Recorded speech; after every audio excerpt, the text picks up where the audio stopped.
na taka kaya ku tsaya ku tsaya ku tsaya ku tsaya ku tsaya ku tsaya ku tsaya ku tsaya ku tsaya ku tsaya ku tsaya na taka kaya na taka kaya tambaya muke tambaya muke tambaya muke tambaya muke tambaya muke tambaya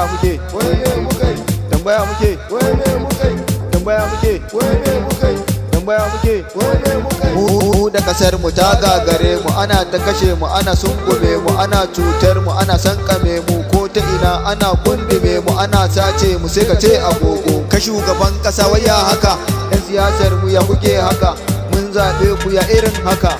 Ga ilimi da tarbiyya garinmu, in kasuwanci ne sai garinmu, faɗa a duk suna cikin ƙasarmu. Kuɗi mulki na cikin garinmu, amma kuma gwamnati ta tsane mu, da mun magana sai su hantare mu, idan muka zo kuma su tsangwame mu.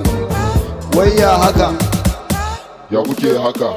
We are fixed to moving forward, but now anyway have an era. Why you killing us because of naira? Never mind now in za mu gyara. Shi talaka baya sallar sera, fata yake kawai a zo a gyara, a saman mai tsaro kasan a gyara. Kai shugaba ka gyara, ku gyara mu gyara, ku gyara mu gyara, ba shawara bace kawai ku fara. Mana ni a dan wana era, haka ne ni bana son asara, sannan kuma bana son fitsara. Awwal ake na kawo kara, haka ne sun ko na fara.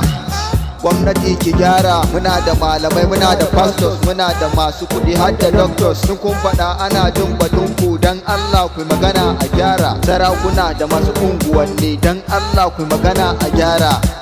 Ku magana a gyara, mu ba ma zagin shugabanni, kasar mu ce tsaron cikin a gyara. Dan Allah ni na ce ku fara, dan Allah ku fara. Mana to tsaron kasar a gyara, fata muke a gyara. Gwamnati ki gyara.